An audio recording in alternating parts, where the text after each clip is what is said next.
Prions rapidement. Seigneur, nous te rendons grâce. Merci pour cette opportunité que tu nous donnes. Merci pour mes frères et sœurs qui sont là. Tous autant que nous sommes, y compris moi, y compris eux, nous voulons tous que tu t'adresses personnellement à chacun d'entre nous. Nous voulons que tu ouvres notre cœur, que tu ouvres notre intelligence et que tu y sèmes ta parole, que tu nous permettes de comprendre ta parole au-delà des intentions humaines, au-delà de ce que nous puissions prêter par intellectualisme ou par habitude à la parole. Nous voulons que tu nous amènes à comprendre les desseins spécifiques de ta parole pour notre vie en ce jour et en cette saison. Merci Seigneur, gloire te soit rendue. Au nom puissant de Jésus, nous avons prié. Amen. Gloire à Dieu. Alors le thème que je veux partager avec vous ce matin, c'est la conscience de sa présence ou la conscience de la présence de Dieu. La conscience de la présence de Dieu. Chers frères et sœurs, vous savez, l'objectif principal de Dieu depuis la nuit des temps, sinon depuis la création de l'univers, la création du monde, depuis Genèse chapitre 1, le désir de Dieu, c'est d'habiter avec son peuple, c'est avoir une relation avec son peuple. Et si Dieu nous a sauvés, si Jésus nous a sauvés, nous a appelés à lui et il nous a gardés sur terre, l'objectif principal, c'est que nous puissions entretenir une relation avec lui. C'est que nous puissions commencer par apprendre à entretenir une relation avec lui. Parce que vous savez, nous parlons souvent du ciel, après cette vie, après la terre, il y a le ciel et tout ça. Au ciel, nous serons en communion avec le ciel. Bon, après cette vie, dans l'au-delà ou bien tout, parce que nous savons que nous sommes déjà au ciel. Le ciel n'est pas un endroit, ce n'est pas une destination, c'est une position. Maintenant, quand nous allons prendre l'aspect destination, l'aspect au-delà, l'aspect après la vie terrestre, quand nous parlons de après la vie terrestre, donc ce que nous allons vivre après la vie terrestre, nous serons en présence de Jésus. Nous serons en présence de Jésus. Selon ce qu'on nous dit traditionnellement parlant, il y aura les anges, on sera bien, le lieu sera très bon, c'est pavé d'or et tout traditionnellement parlant. Donc, c'est un lieu où nous serons en relation avec Dieu. Tout le temps, on sera avec Jésus. On sera avec Dieu tout le temps, tout le temps, tout le temps. Donc, c'est déjà pour ça que ici, Jésus nous entraîne déjà, ou le Saint-Esprit nous entraîne déjà à avoir une relation avec lui pour que quand nous serons là-bas, nous ne soyons pas novices à la chose. Que nous ne soyons pas novices à la chose. Donc, le but de Dieu, depuis la création, c'était que nous puissions commencer à entretenir une relation avec lui. Et il a encore exprimé dans Exode chapitre 25, verset 8, lorsqu'il a demandé à Moïse qu'on puisse bâtir le tabernacle. Qu'on puisse bâtir le tabernacle, il a dit clairement, allons dans Exode chapitre 25, Exode chapitre 25, le verset 8. Alors, dans ma version ici, il dit, ils me feront un sanctuaire et j'habiterai au milieu d'eux. Ils me feront un sanctuaire pour que je puisse habiter au milieu d'eux. Donc, au travers de ce sanctuaire, je veux établir ma présence au milieu d'eux. Donc, le but de Dieu n'est pas de venir visiter les gens. Non. Le but de Dieu n'est pas de venir comme étranger, de venir en visite. Non. Le but de Dieu, c'est de s'établir au milieu de son peuple. C'est d'avoir une relation intrinsèque, continuelle, permanente avec son peuple. Ça, c'est le but de Dieu. Ce n'est pas venir visiter. Donc, tout ce qu'on a vu dans l'Ancien Testament, nous voyons par exemple au niveau des prophètes, au temps des prophètes, où l'Esprit descendait sur les prophètes, ainsi de suite. C'était en préparation à ce qui devrait arriver par la suite. Sinon, le but de Dieu n'a jamais été de visiter temporairement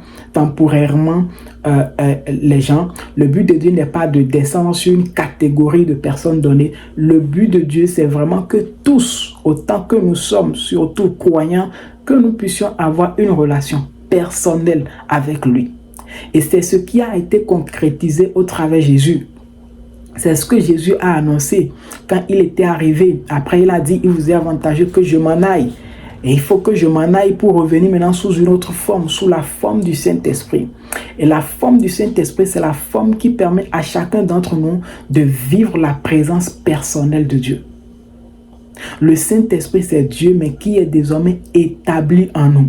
Donc, ce vœu qui a été énoncé dans Exode chapitre 25, verset 8, ce vœu a été exaucé dans le Nouveau Testament, dans la Nouvelle Alliance. C'est la mort de Jésus qui a maintenant occasionné l'arrivée du Saint-Esprit, et c'est par le Saint-Esprit que le vœu de Exode 25, verset 8, qui est d'établir demeure au milieu du peuple, c'est vraiment ce vœu-là a été vraiment accompli. C'est par le Saint-Esprit que Dieu a établi demeure en nous. Et donc le sanctuaire que Moïse devrait bâtir ici, Moïse devrait, dans Exode chapitre 25, Moïse devrait bâtir un sanctuaire. Mais dans la nouvelle alliance, selon qu'il est écrit dans 1 Corinthiens chapitre 3, verset 16, nous sommes devenus le sanctuaire. Ce n'est plus quelque chose que que les hommes ont construit, que Dieu va habiter, mais Dieu va habiter en nous-mêmes. Dieu fait de nous son sanctuaire. Dieu fait de nous son sanctuaire. 1 Corinthiens chapitre 3, verset 16. Vous le connaissez, ça c'est sûr. Il dit, ne savez-vous pas que vous êtes le temple de Dieu et que l'Esprit de Dieu habite en vous? Vous voyez?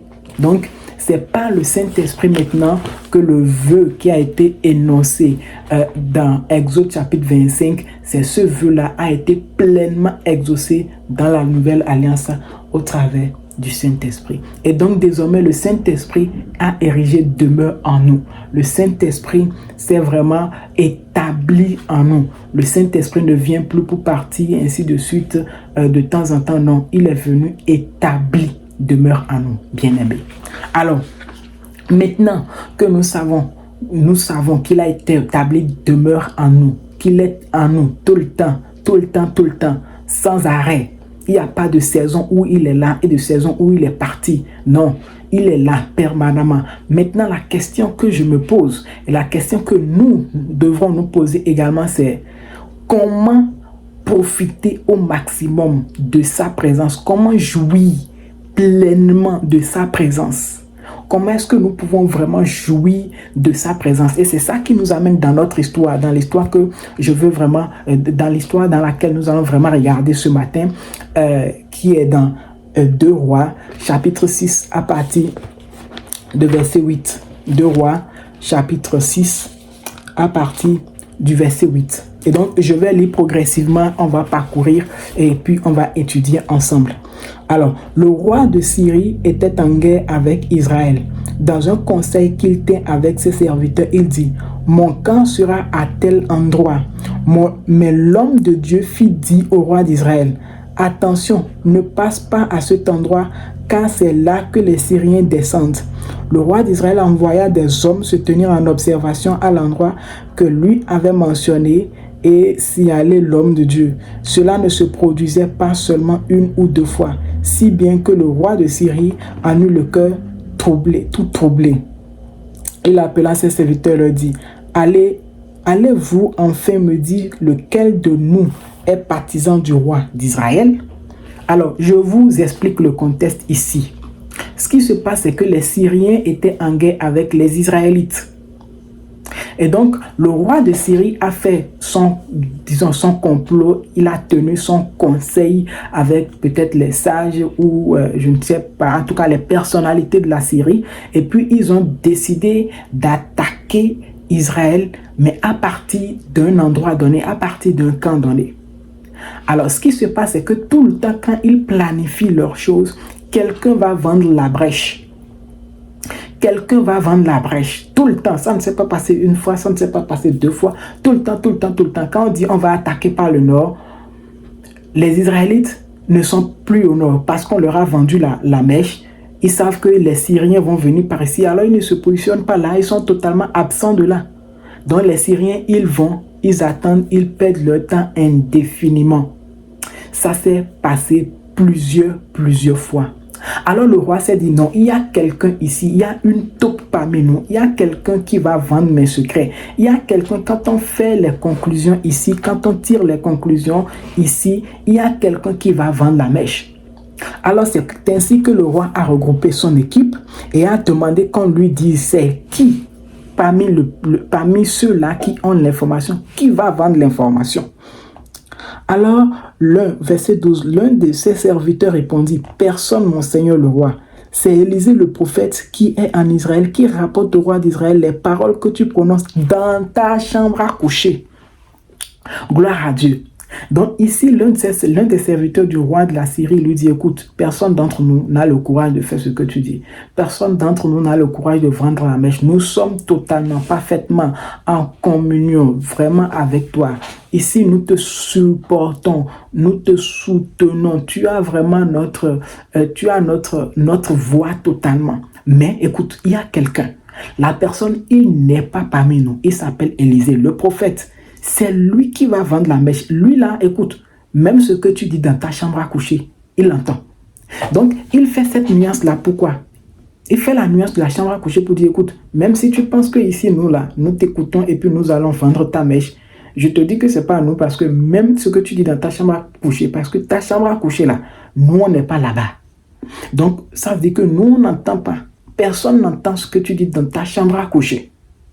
Parce que c'est quand même un roi, n'oubliez pas, les rois dans leur chambre à coucher, c'est pas chambre à coucher avec sa femme, il n'y a même pas sa femme dedans, sinon ils ont des femmes donc, et puis les femmes venaient de temps en temps, ou je ne sais pas comment ça se passe, mais je suis rassuré que dans la chambre à coucher du roi, il n'y a pas sa femme. Donc il n'y a que lui, donc ça veut dire que ce que tu dis dans ta chambre à coucher, et pour aller plus loin, ce que tu dis dans ton cœur, le prophète Élisée, lui, l'entend. Et puis, il va révéler ça là-bas. Waouh! Vous voyez comment c'est intéressant? Lui va révéler ça là-bas. Le roi dit, allez récupérer et allez repérer où il est et je le ferai capturer. Le roi dit, je vais attraper ce prophète-là parce que le roi a compris qu'ah oui, c'est vrai. Parce que vous savez... il y a beaucoup de choses qui s'étaient déjà passées et puis les Syriens connaissent quand même Élisée. Il y a beaucoup d'événements et tout. Donc les Syriens connaissent Élisée et vraiment ils connaissent la puissance de Dieu au travers d'Élisée. Ils connaissent la puissance de Dieu au travers d'Élisée. Et donc, c'est ainsi qu'ils ont choisi vraiment aller attraper Élisée qui est leur vendeur de mèches, sans même être présent. Donc, ils se sont dit, quand on va l'éliminer, lui, on va pouvoir avoir accès au peuple d'Israël. Donc, continuons notre lecture. 13. Le roi dit, allez repérer où il est et je le ferai capturer. On vint lui dire, il est à Dothan. Le roi de Syrie y envoya des chevaux, des chars et une forte troupe qui arrivait de nuit et qui encerclait la ville. Le serviteur de l'homme de la ville, le serviteur de l'homme de Dieu se leva de bon matin pour sortir de la ville et il vit qu'une troupe la cernait avec des chevaux et des chars. Il dit alors à l'homme de Dieu, « Ah, mon Seigneur, comment ferons-nous » Gloire à Dieu, suivez bien, s'il vous plaît. Alors, ils ont planifié aller récupérer Élisée et ils sont partis de nuit, chers bien-aimés. Ils sont partis de nuit pour encercler le lieu où il se trouvait, le lieu où le prophète Élisée se trouvait. Alors, déjà, je voudrais vraiment qu'on puisse notifier cela. Ils sont partis de nuit. Et le matin de bonne heure, le serviteur du prophète Élisée sort et il les voit. Il voit une grande armée de chars. Il voit les ennemis entourés. Et en même temps, il a fait quoi? Il s'est retourné. Et il est allé voir le prophète qui était son maître pour lui dire, écoute maître, comment allons-nous faire? Comment allons-nous faire? Et donc, je reviens sur le fait que ils sont venus de nuit. Les ennemis sont venus de nuit. Et c'est des éléments à noter dans cette partie de l'histoire. L'armée était arrivée de nuit. C'est la nuit en réalité, ça veut dire, et quand on ramène ça dans notre vie, dans la vie de l'homme, ça représente les saisons d'incertitude. C'est comme ça qu'il y a beaucoup de saisons de nuit dans la vie de l'homme. Malgré que nous croyons en Jésus, malgré que le Saint-Esprit soit en nous, malgré que nous manifestions la puissance de Dieu et tout, il arrive des saisons de nuit. Ce sont des saisons d'incertitude. Ce sont des saisons où des fois, c'est comme si, ce sont des situations, voilà, ce sont même des situations qui se présentent où on ne sait même plus quoi faire. On prie, mais c'est comme s'il n'y a pas de solution. On prie, il n'y a pas de solution. On médite, il n'y a pas de solution. Des fois même, on veut juste recevoir une instruction de Dieu. Mais c'est comme si Dieu, des fois, dans ces circonstances, des fois, c'est comme si Dieu, il se plaît à se taire. Gloire à Dieu. Je voudrais ce matin m'adresser à des personnes qui traversent des situations pareilles où c'est qu'ils ne savent pas ce qui est devant. Pas ce qui est derrière. Ils ne savent pas qu'est-ce que Dieu dit dans cette situation. Ils ont du mal à prendre des décisions, du mal à choisir, ainsi de suite. Je voudrais vous dire que il y a une chose qui est très importante dans cette saison. Ne soyez pas focalisés sur la situation que vous êtes en train de subir. Et vous allez comprendre ça tout à l'heure. Vous allez comprendre tout à l'heure parce que ce qui est la stratégie de l'ennemi, la ruse du diable, c'est que pendant cette saison, pendant ces situations, pendant ces moments de prise de décision où vous êtes comme un peu embrouillé, vous n'avez pas vraiment la facilité de vue, ainsi de suite. Dans votre esprit, vous vous sentez un peu comme bloqué ou d'une façon vous ne pouvez pas expliquer. Dans ces saisons, qu'est-ce que le diable fait? L'ennemi, il multiplie ses assauts. C'est ce qui se passe. L'ennemi multiplie ses assauts. Il continue à envoyer des pensées, des pensées, des pensées, des pensées, des pensées, des pensées, des pensées, des pensées négatives. Il envoie des flèches. C'est ça ce que l'ennemi envoie. Il envoie des flèches comme des pensées, comme des pensées. Il te fait des propositions. Et si tu fais ça, et si tu fais ça, et vous allez voir, lorsque ces pensées commencent à être générées en vous, vos émotions changent. Des fois, vous êtes énervé, vous êtes en colère, vous ne savez pas pourquoi vous êtes en colère, parce que l'ennemi envoie ses flèches et vous fait des suggestions. Il vous fait miroir, il miroite devant vous les situations pour vous faire voir combien les gens vous ont trahi, combien les gens ont été ingrats envers vous, combien ci, combien ça. Et ça génère en vous vraiment des émotions négatives. Parce que là, il veut vous avoir. Chers amis, je veux vous dire une chose. Ne vous concentrez pas sur la situation. Cette situation qui veut tout le temps vous frustrer, ainsi de suite. Ne vous concentrez pas sur cette situation. Ça fait partie de la ruse de l'ennemi. Parce que quoi? Dans cette histoire que nous lisons, dans cette histoire que nous sommes en train de lire, le serviteur du prophète, il s'est retourné. Il s'est retourné pour aller vers son maître. Il n'a pas pris le temps de contempler, de voir et de vouloir par lui-même affronter. Non, il s'est retourné. Dans de telles situations, qu'est-ce que vous devez faire, chers amis? Reconnaissez que vous êtes impuissant. Reconnaissez simplement que vous n'en pouvez plus. Reconnaissez simplement que ça, vous êtes venu à bout. Et simplement, venez à Dieu. Venez, soyez conscient du Saint-Esprit. C'est parce que lui, le serviteur du prophète, il sait que là, je n'ai plus de solution. Il faut que j'aille voir mon maître. Notre maître, c'est le Saint-Esprit en nous. Jésus vit en nous et c'est lui notre maître. Donc, nous aussi, nous devons faire repli tactique et aller vers lui. Elle lui dit, comment allons-nous faire? Nous allons poser la même question au Saint-Esprit. Dans ces situations où tout semble bleu devant nous, où on n'a comme pas d'issue, ainsi de suite, la première clé ou la première solution, chers bien-aimés, c'est d'être conscient. C'est de réaliser que le Saint-Esprit est avec nous. C'est de réaliser que le Saint-Esprit est en nous, chers bien-aimés. Et quand vous réalisez que le Saint-Esprit est en vous, vous pouvez maintenant lui dire, Saint-Esprit, car comment allons-nous faire? Qu'est-ce que je dois faire? Comment faire? Poser la question, comment faire? Même quand je ne vois plus de chemin, même quand je ne vois plus rien, c'est le moment pour moi de dire, c'est le moment pour moi de dire, Saint-Esprit, je t'abandonne tout. Saint-Esprit, je te laisse tout. Saint-Esprit, conduis-moi. Saint-Esprit, illumine mon cœur. Saint-Esprit, illumine mon cœur. Montre-moi la voie à suivre. Montre-moi le chemin à suivre. C'est le moment pour nous d'aller dans la parole pour voir quelle est la solution que le Seigneur donne. Alors nous allons continuer. Le serviteur est allé vers son maître et qu'est-ce que le maître a fait? Le maître n'a pas dit, hey, allons voir vraiment de quoi tu parles. Là, on va voir comment l'équipe est vraiment grande, ainsi de suite. Non, le prophète ne s'est pas concentré sur le problème. C'est de la même façon quand vous allez vers le Saint-Esprit ne met pas votre attention sur le problème, mais le Saint-Esprit ramène votre attention quelque part.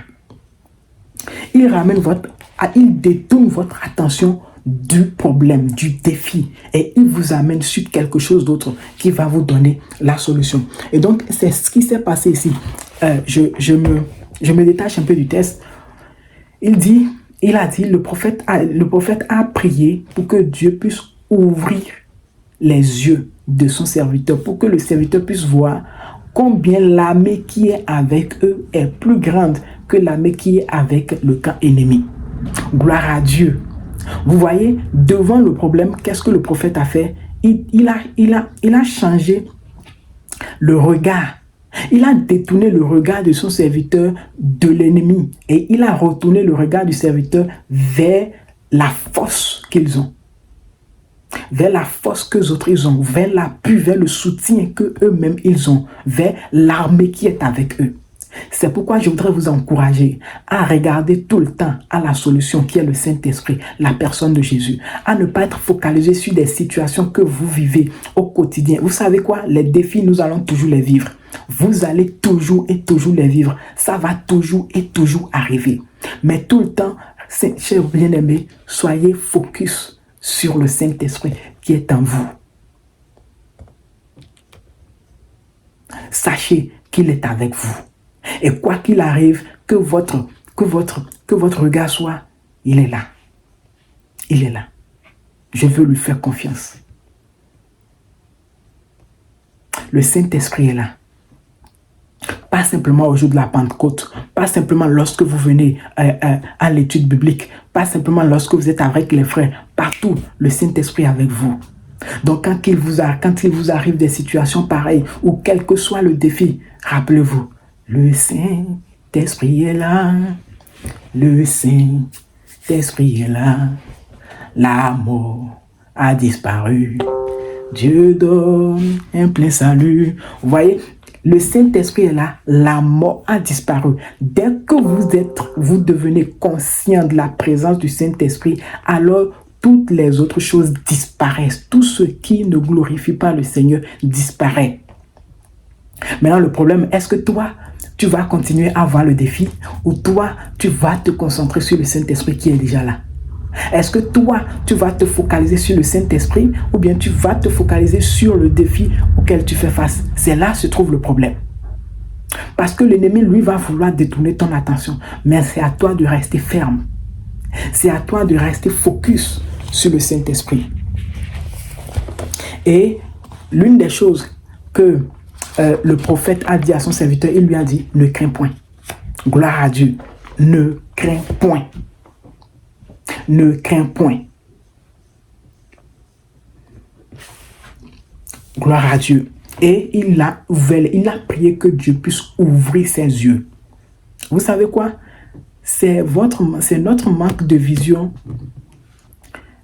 qui empower, qui fortifie l'ennemi. C'est notre cécité, notre aveuglement qui renforce l'ennemi.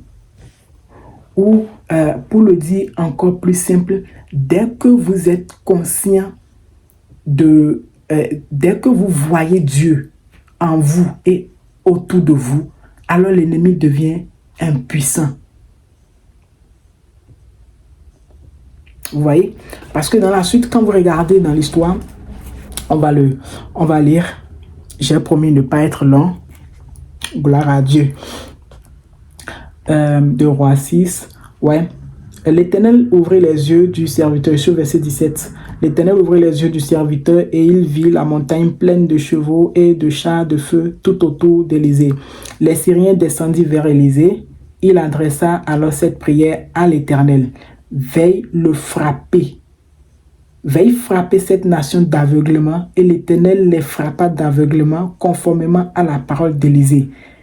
Vous voyez, ils ont tous été aveuglés. L'armée ennemie, ils ont tous été aveuglés. Dès que le serviteur a vu, il est devenu conscient de ce qu'il y a une armée plus forte autour de lui et de son patron ou de son maître. Les autres ont été frappés d'aveuglement. C'est pourquoi je disais tantôt, c'est notre aveuglement qui nourrit la vision du diable. C'est notre aveuglement qui permet à l'ennemi de s'accaparer de nous, de profiter de nous. Sinon, quand nous voyons, l'ennemi est aveugle. Quand nous décidons de voir, l'ennemi devient aveugle. Quand nous décidons de voir, il devient impuissant.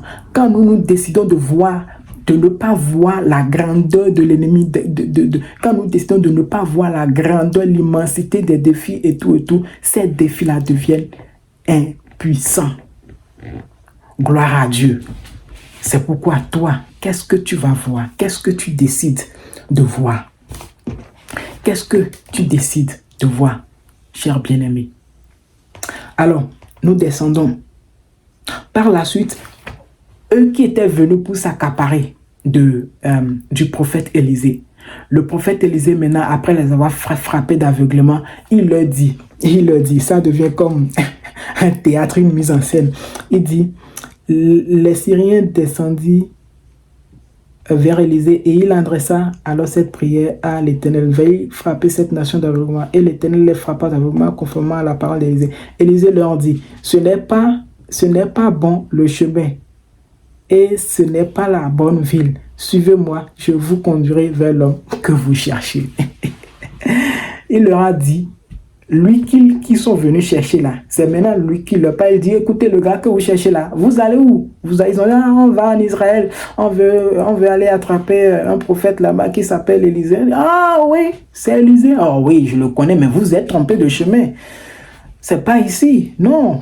Élisée, il est encore là-bas, vous vous êtes trompé de chemin. Venez, je vais vous amener vers lui. Et maintenant, il est conduit. C'est comme ça que quand vous êtes conscient de la présence de Dieu avec vous, vous devenez celui qui dirigeait les problèmes. C'est-à-dire, ce qui était venu vous voir comme un défi, le défi qui est venu vers vous, vous devenez le maître et vous contrôlez ce défi-là. C'est vous qui dites à ce défi-là quelle est la direction à prendre. Vous pouvez dire à ce défi, écoute, à partir de maintenant, tu disparais. Écoute, à partir de maintenant, ce défi, à partir de maintenant, tu t'arrêtes. Et le défi va pouvoir s'arrêter. C'est vous qui contrôlez désormais, pas le Saint-Esprit en vous, pas la personne de Dieu en vous. Donc la différence entre les chrétiens, ou bien la différence entre un chrétien qui est défait, qui vit dans la défaite, et un chrétien victorieux, c'est la conscience de la présence de Dieu en lui. C'est ce qu'il fait de la présence de Dieu. Et ça, ce n'est pas théorique. Parce que les défis, à chaque fois, quand les défis viennent, quand les situations viennent, c'est pour vérifier quel est ton niveau d'acquisition de la conscience de la présence de Dieu. Jusqu'à quel degré tu es convaincu que Dieu est avec toi. Qu'est-ce que tu peux faire de la présence de Dieu avec toi? Qu'est-ce que tu peux en faire? Gloire à Dieu. Écoutez, ce n'est pas pour que nous puissions vraiment scander, chanter, il est avec moi simplement, non. C'est pour que nous puissions manifester cette présence devant chaque situation auquel nous faisons face. Et pour manifester cela, c'est simple. Reconnaître qu'il est là. Et Élisée les a conduits. Il les a conduits jusqu'au cœur de la Samarie. Et arrivé là maintenant, il a prié pour que leurs yeux puissent s'ouvrir. C'est là que nous allons finir. Suivez bien. Verset 20. Lorsqu'il fut entré dans Samarie, Élisée dit, Éternel, ouvre les yeux de ces hommes pour qu'ils voient. l'Éternel ouvrit leurs yeux et il vit qu'ils étaient en plein milieu de Samarie. À leur vue, le roi d'Israël dit à Élisée, « Faut-il les tuer, mon père ?» Élisée répondit, « Tu ne les tueras pas. Est-ce que tu mets à mort ceux que tu fais prisonniers grâce à ton épée et à ton arc? Donne-leur du pain et de l'eau, afin qu'ils mangent et boivent, et qu'ils repartent ensuite vers leur Seigneur. » Gloire à Dieu. Alors ici, voilà des ennemis qui sont venus tuer Élisée, qui sont venus récupérer le prophète Élisée, récupérer le prophète Élisée et l'amener en esclavage ou en déportation peut-être. Alors, il avait l'occasion, il pouvait les tuer. Vous voyez, comme le roi a demandé, est-ce que tu veux que je les tue? Mais Élisée a répondu, il dit non, ne les tue pas. Gloire à Dieu, ne les tue pas. Et ça nous montre la nature de Dieu. L'histoire a commencé par exemple en Syrie. La Syrie, c'est comme on nous a montré le peuple syrien, ils ont été frappés d'aveuglement. Ça nous montre des gens qui n'ont pas Jésus. C'est l'image du monde, c'est l'image des personnes qui n'ont pas Jésus. La Syrie, si nous voulons faire un décryptage ici, la Syrie c'est vraiment le monde sans Jésus, les personnes aveugles, les personnes ignorantes. Ce sont ces gens de personnes.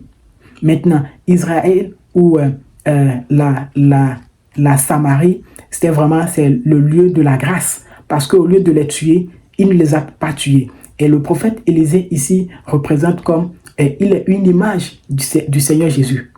Vous voyez, il est une image du Seigneur Jésus. Vous savez, on nous a toujours enseigné, on nous a toujours dit que l'histoire de salut, c'est depuis l'Ancien Testament. Et chaque histoire de l'Ancien Testament nous montre en réalité, c'est un message de la grâce est caché dedans. Donc le message de la grâce qui est caché dedans ici, c'est cela. Les Syriens, vous voyez l'équipe syrienne, tout et tout, c'est l'équipe des personnes qui ne sont pas nées de nouveau, les personnes qui ne connaissent pas Jésus, les personnes qui sont aveuglées par le train de ce monde, ainsi de suite. Mais ces personnes maintenant, ils sont venus, ils veulent faire du mal au prophète Élisée qui est ici une image de la personne de Jésus. Le prophète Élisée maintenant les a conduits en tant que Christ, il les a conduits au salut, il les a conduits à un endroit de la grâce, la Samarie. Et pourquoi je dis que c'est un endroit de la grâce? Parce que au lieu de les tuer, il les a pas tués. Ils avaient la possibilité de les tuer, mais il leur a fait grâce. Il leur a dit, laissez-les manger. Vous voyez? Il dit, donne-leur à manger et à boire. C'est bien ça, hein? Oui, il dit, tu ne les tueras pas. Et ensuite, il dit, donne-leur du pain et de l'eau, afin qu'ils mangent et boivent, et qu'ils repartent ensuite vers le Seigneur. Donne-leur à manger et à boire. La communion. Il leur a fait grâce. Ça, c'est le message de la grâce de cette histoire. Et à travers ce message, je voudrais simplement dire que c'est ainsi que le Seigneur, en réalité, le Saint-Esprit par nous, en réalité, nous amène à dominer les situations qui veulent s'accaparer de nous.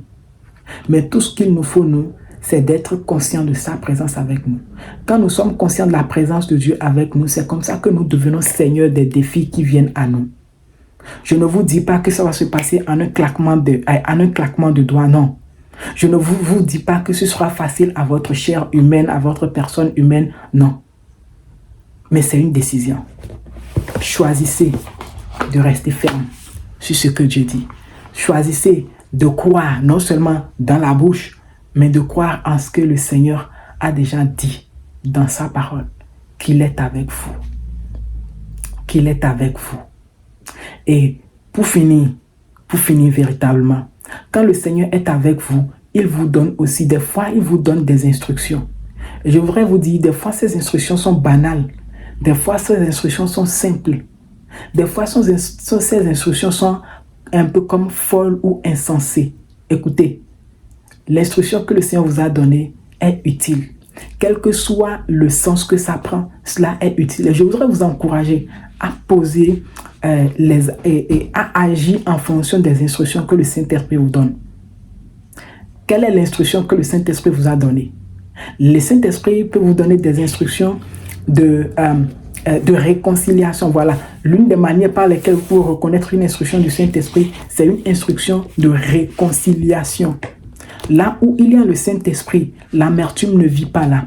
Là où il y a le Saint-Esprit, les divisions ne vivent pas là. Les querelles ne vivent pas là. Là où il y a le Saint-Esprit, il y a la liberté. Il y a l'unité. Ouais, il y a l'unité là où il y a le Saint-Esprit. Donc, comment vous pouvez discerner que cette pensée, cette instruction qui me vient à cœur, tout ça, que ça vient du Saint-Esprit, lorsque déjà ça amène à l'unité, lorsque ça amène à la réconciliation, ça vient du Saint-Esprit, chers bien-aimés.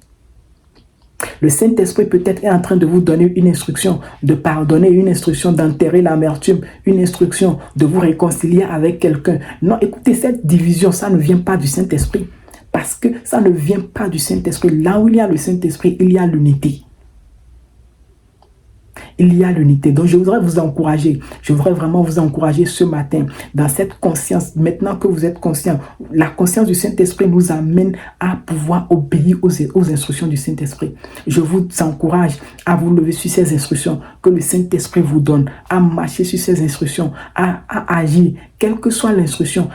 Quelle que soit la nature, l'aspect que ça prend, je vous encourage parce que c'est par là que le Saint-Esprit va agir dans votre vie, dans votre ministère, dans votre famille. Le Saint-Esprit va faire des choses. Tout ce que vous êtes en train de prier, tout ce que vous êtes en train de demander, ce n'est pas qu'il est resté inconscient et ce n'est pas qu'il est resté indifférent par rapport à tout ça, non. Posez l'acte que le Saint-Esprit vous met à cœur. Et vous verrez qu'à travers ça, beaucoup de choses vont se passer. La conscience de sa présence, ça nous amène à la paix. Ça nous amène à la paix.